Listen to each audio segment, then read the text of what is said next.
Graça, misericórdia e paz da parte de Deus, nosso Pai, para conosco, que vamos estudar nesta tarde mais um trecho do livro de Mateus, o evangelho que escreveu o apóstolo Mateus. Capítulo 11, os versículos 20 até 30, nós vamos estudar nesta tarde.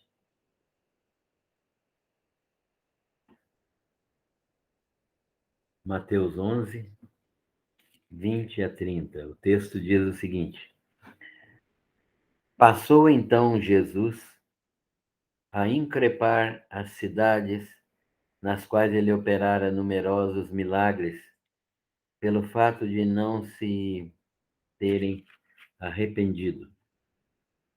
Ai de ti, Corazim, ai de ti, Betsaida, porque se em Tiro e em Sidom se tivessem operado os milagres que em vós se fizeram, há muito que elas se teriam arrependido com pano de saco e cinza. Contudo, vos digo, no dia do juízo haverá menos rigor para Tiro e Sidom do que para vós outras. Tu, Cafarnaum, elevar-te-ás porventura até os céus?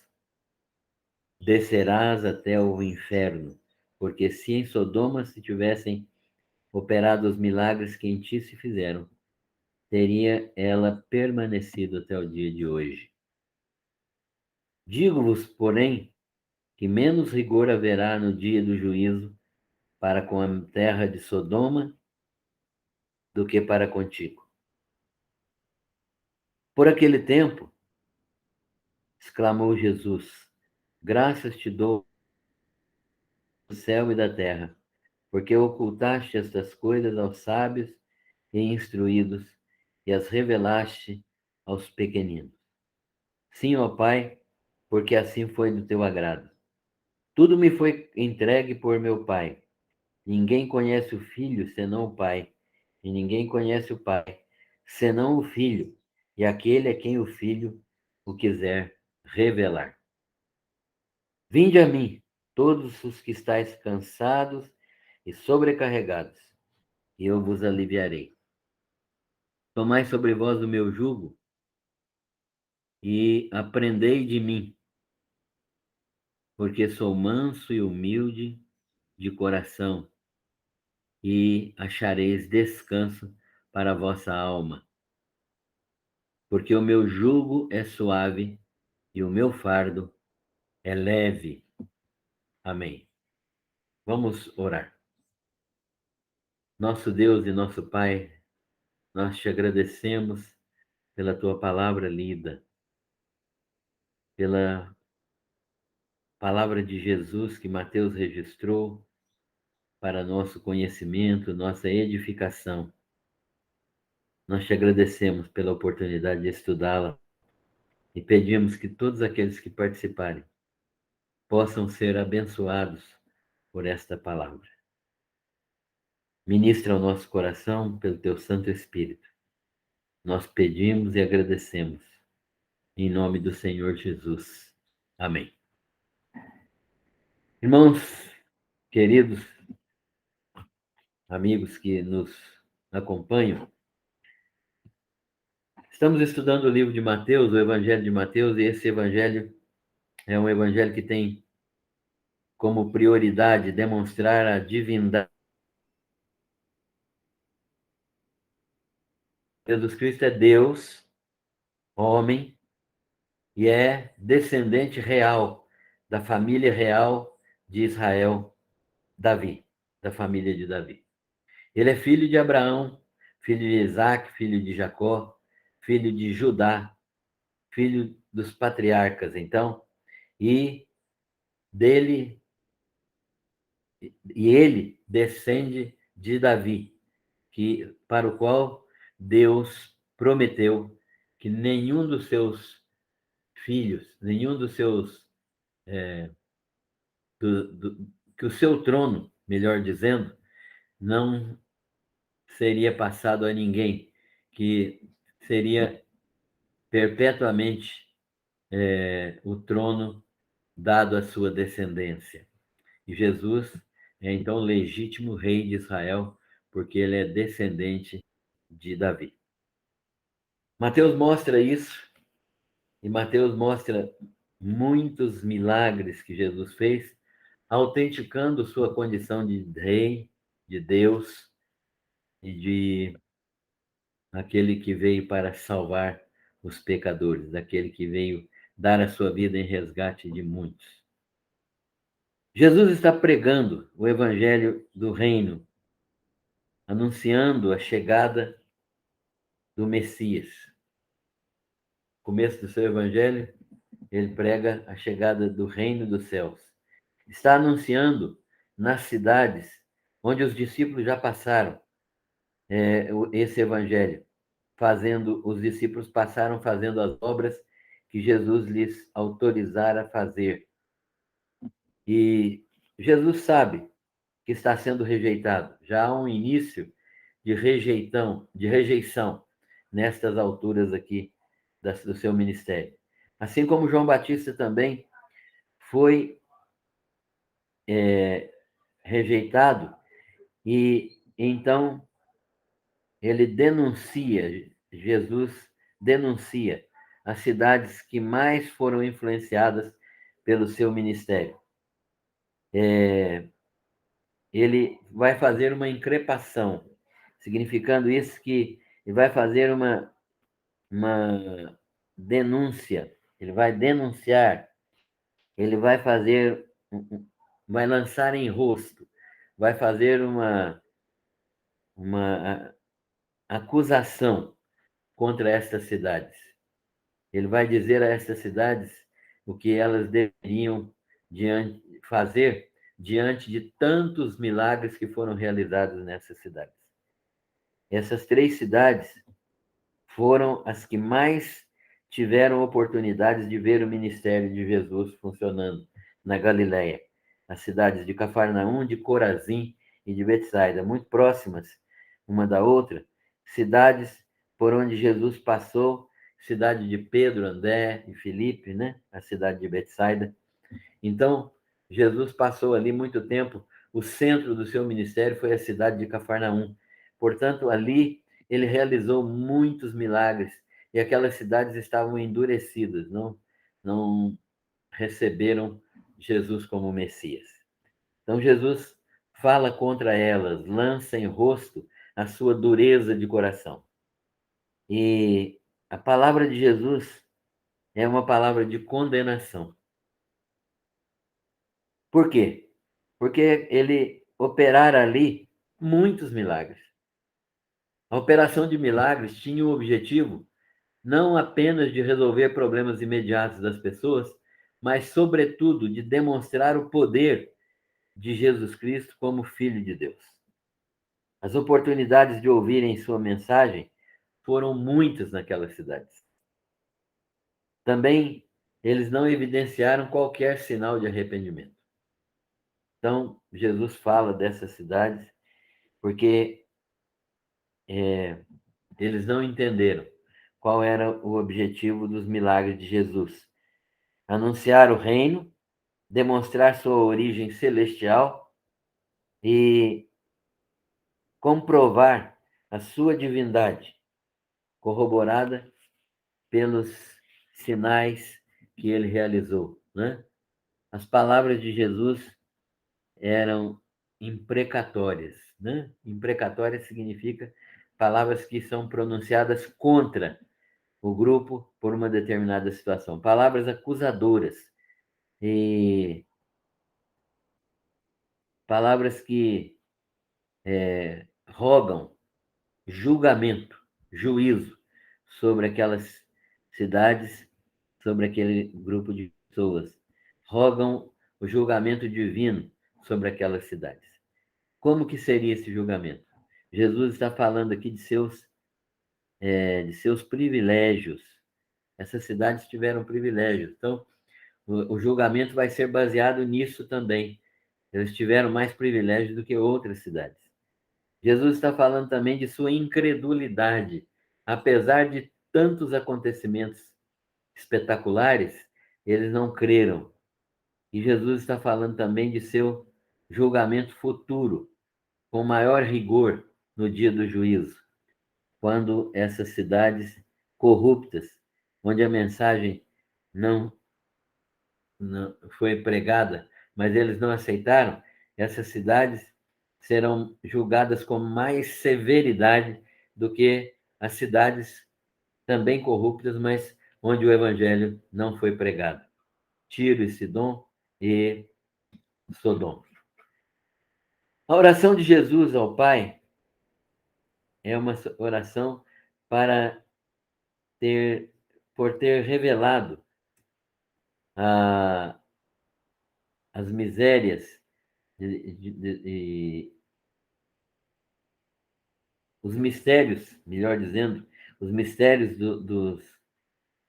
dos reino de Deus, do reino aos pobres, aos necessitados.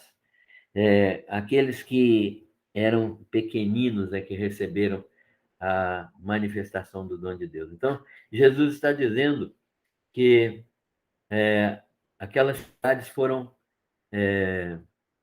condenadas pelas suas próprias atitudes e porque elas confiavam muito em si. E Jesus agora agradece o fato de ter sido reveladas essas coisas aos pequeninos.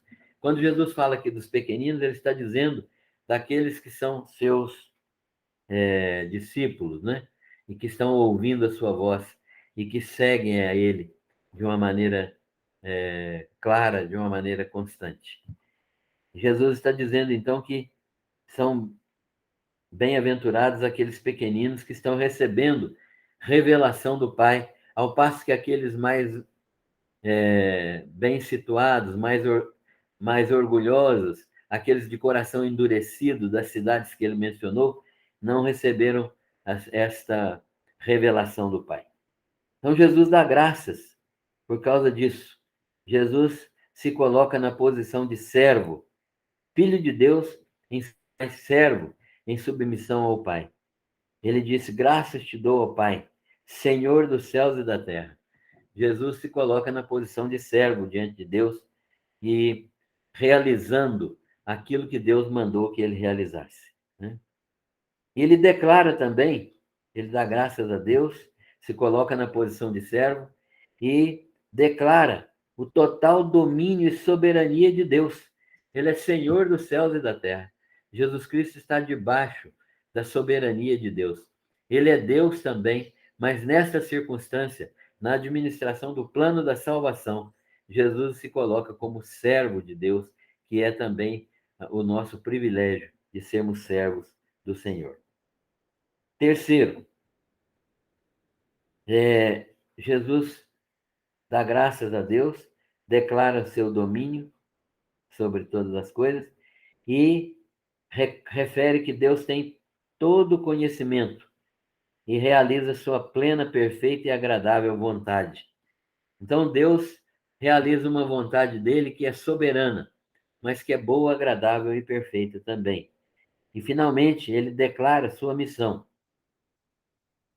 Jesus diz assim: tudo me foi entregue pelo Pai. Jesus está consciente de que sua missão foi completada. Mesmo naquelas cidades que demonstraram incredulidade, a sua missão foi completada. Jesus declara então sua missão. Tudo lhe foi entregue pelo Pai, inclusive a faculdade de conhecer o Pai. Jesus está dizendo que quem conhece o Pai é o próprio Filho. E ninguém conhece o Filho senão o Pai. Jesus está dizendo que há uma relação de conhecimento íntimo entre o Pai e o Filho, e que nessa relação de conhecimento íntimo só podem entrar aqueles a quem o Pai quiser revelar. Então, ele está dizendo que muitos daqueles que estão em Cafarnaum e em Betsaida e na cidade de Corazim, eles não receberam revelação do Pai por causa do seu orgulho espiritual, por causa da sua posição de não acreditar, não crer, de incredulidade, de não arrependimento de seus pecados na missão de Jesus. Eles não creram na missão de Jesus. Portanto, não lhes foi revelado pelo Pai quem é o Filho. Jesus está dizendo aqui que ninguém conhece o Filho senão o Pai. E ninguém conhece o Pai senão o Filho. Essa relação mútua só pode ser verdadeira na vida das pessoas quando aquele que Jesus quiser revelar, àquela pessoa que Jesus quiser revelar, lhe for revelada. Ninguém conhece o Filho senão o Pai. Ninguém conhece o Pai senão o Filho e aquele a quem o Filho o revelar. Ou seja, tudo depende da revelação de Jesus. É Jesus quem revela o Pai, né? E é o Pai que revela o Filho. Portanto, esta reação de conhecimento, esta relação de conhecimento, depende do Pai e do Filho. E é nesse sentido que Jesus está dizendo que é necessário que as pessoas entendam que a relação deles com o Filho e com o Pai é fundamental no exercício de uma vida de arrependimento, de uma vida de fé. Quem não tem arrependimento e fé, quem vive na incredulidade, mesmo que tenha presenciado muitos milagres, tenha frequentado muitas reuniões, tenha andado de igreja em igreja, jamais pode conhecer a relação pai e filho e gozar dessa relação. Jesus sabe que as pessoas não conhecem a Deus. Os judeus são religiosos, mas não têm conhecimento relacional com Deus. Né? Os judeus são religiosos, mas a sua relação com Deus é meramente religiosa. Eles não têm conhecimento pessoal. Eles praticam uma religião, mas não conhecem Jesus, não conhecem a Deus. Então, Jesus demonstra com isso que ele compreende claramente a situação daqueles galileus, daqueles judeus da Galiléia que rejeitaram o seu chamado, que rejeitaram o seu convite para entrar no reino de Deus. O convite de Jesus, então, que não é convite, é uma ordem, né? É esse. Jesus percebe a condição das pessoas, percebe que as pessoas estão numa condição de cansados e sobrecarregados. Ele está vendo que a situação das pessoas é uma situação triste, lamentável. Ele vê que a maioria das pessoas não tem esperança. Ele está ministrando a palavra, mas as pessoas não têm esperança. E não está se referindo ao cansaço físico. Ele está falando de angústia, de ansiedade, de medo, de tristeza, de frustrações. Aquele povo que anda atrás de Jesus porque é um povo abandonado pelas autoridades, é um povo que está escravo dos romanos, é um povo que não tem nenhuma perspectiva de vida. Esse povo é que está sendo ministrado por Jesus. Cansados.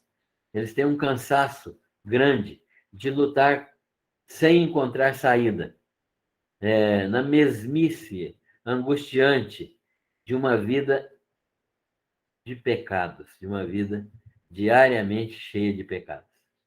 Então, diariamente, eles estão na mesma situação angustiante. É olhando para esta situação que Jesus tem a solução. Essa situação traz sobrecarga, depressão, desespero, opressão, angústia. E essa situação é que Jesus se propõe a resolver. A proposta de Jesus é uma proposta de que a pessoa deve se submeter ao seu jugo. O que é se submeter ao jugo de Jesus? É aceitar a sua posição, aceitar o seu domínio, aceitar o seu controle, né? A palavra de Jesus é que as pessoas se submetam ao seu jugo, estar debaixo do seu fardo, que significa arrepender-se de sua própria vida, de sua própria direção, de sua tentativa de justificação. É viver em obediência a Jesus. O que Jesus está dizendo é o seguinte: que toda solução da angústia, do sofrimento, da tristeza, que todo sofrimento de não saber o que vai acontecer no dia seguinte, da ansiedade, de todo o sofrimento é, que que está presente na vida das pessoas que não sabem o seu futuro e que não têm. Tudo isso Jesus sabe. E quando elas o obedecerem e andarem debaixo da sua orientação, toda essa angústia, sofrimento, desespero hão de passar. Jesus, então, está oferecendo a troca, o jugo pesado dessa situação de ansiedade, depressão, sofrimento, angústia, medo, né? Doença, tristeza. Jesus está trocando tudo isso aí pelo seu fardo, que é leve, que é um fardo de obediência a Ele, mas em compensação, obediência com alegria, com uma disposição nova de viver com esperança. É isso que Jesus está trocando. Por isso ele diz: meu jugo é suave e o meu fardo é leve, né? Então ele está dizendo: troquem o fardo que vocês estão carregando por aquele fardo meu que é leve, porque na verdade quem carrega o fardo de vocês, quando vocês creem em mim, sou eu mesmo, e esse fardo vai ser levado na cruz. Portanto, Jesus está oferecendo isso a todos os que creem. Jesus está querendo que as pessoas creiam nele e vivam para a glória de Deus. Vivam em obediência a Jesus. Seu jugo é suave. Ele mesmo se dispõe a andar com o pecador, carregando o seu fardo. E seu fardo é leve. Ele já cumpriu todas as exigências da lei. Não há mais nenhuma exigência obrigatória para o pecador. O pecador precisa apenas se arrepender e crer no Senhor Jesus. Contrariamente aos líderes religiosos, contrariamente àquilo que os líderes religiosos faziam, que alimentavam e aumentavam a carga das pessoas com as suas exigências humanas, as exigências da lei: não faça isso, não faça aquilo, não coma isso, não coma aquilo, faça isso, faça aquilo outro. Essa carga era terrível, né? A carga da lei era aumentada pelos líderes religiosos. Quem Jesus está fazendo diferente. Quem confia e se submete ao jugo de Jesus, quem anda em obediência à sua palavra, experimenta descanso. Por quê? Porque todas as outras coisas Jesus faz, e Jesus já levou sobre si todas as coisas que eram carga na nossa vida, ele já levou sobre si. Não pesa mais nada, não pesa mais qualquer carga, sobrecarga, para aqueles que estão debaixo do jugo de Jesus.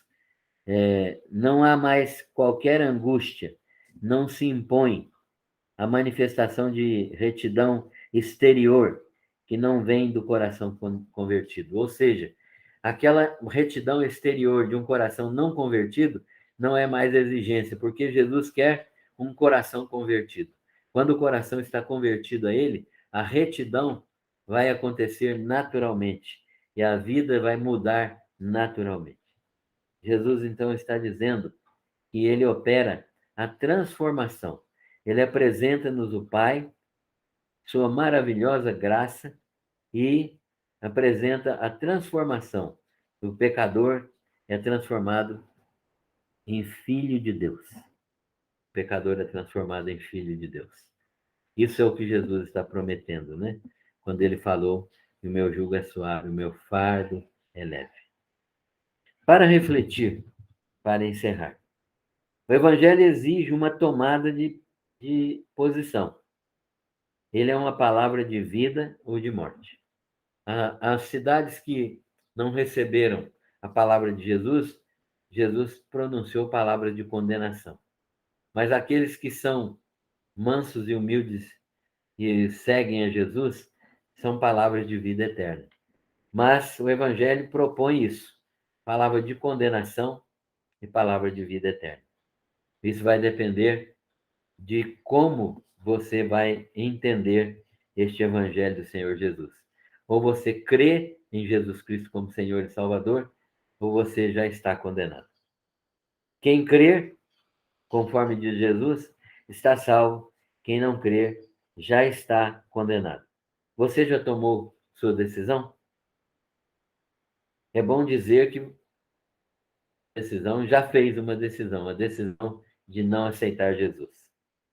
Segundo, o rigor no dia do juízo, haverá um juízo, todo mundo sabe disso.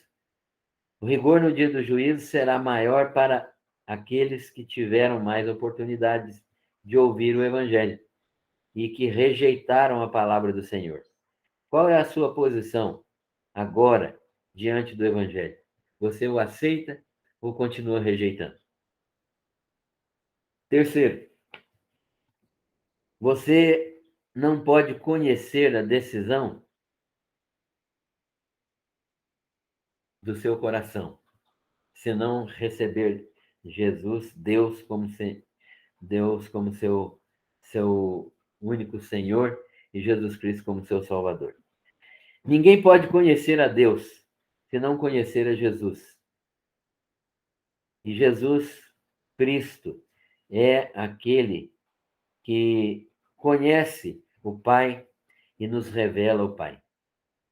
Qual é a relação que você tem com Jesus Cristo e com o Pai? Se você não conhece Jesus Cristo e não entregou sua vida a Ele, você certamente não conhece o Pai. Tem muita gente que acha que conhece a Deus, mas ainda não entregou sua vida ao Senhor Jesus. Essa pessoa ainda não conhece a Deus, porque é Jesus Cristo quem revela o Pai. Agora, o Pai revela o Filho. Como? Pela pregação que você está participando. É pregação do Evangelho. E você agora tem que tomar uma decisão. Ou continuar perdido, sem entregar, sem conhecer a Deus e Jesus, ou reconhecer que Deus está falando com você pelo Evangelho e entregar sua vida ao Senhor Jesus. Você obedeceu a ordem de Jesus, vinde a mim? Só Ele pode dar descanso para a nossa alma. Então, essa ordem de Jesus, muitos falam convite, mas não é um convite. É uma ordem. Jesus está dando uma ordem, porque Ele é Deus. Vinde a mim, e eu vos aliviarei. Então, é hora de você tomar uma decisão. A vida longe de Deus é um fardo. Um fardo insuportável. A vida longe de Deus é um fardo insuportável. Mas o Senhor Jesus propõe uma troca de fardo. O seu fardo pesado, insuportável, por um fardo que é leve, como você pode entender. E como você reage a isso? Você aceita a troca? Jesus leva o seu fardo e te dá um fardo leve que ele mesmo ajuda a carregar? Como você reage a isso? Esse fardo é a obediência a Jesus, que produz alegria, que produz satisfação, que produz esperança, que produz salvação. Que Deus abençoe sua compreensão da sua santa palavra e que o nome do Senhor seja glorificado. Que Deus nos prepare para um encontro com Ele, de modo que precisamos estar hoje preparados para que o nome dele verdadeiramente faça parte integrante da nossa vida como nosso único e suficiente Salvador em Cristo Jesus. Amém.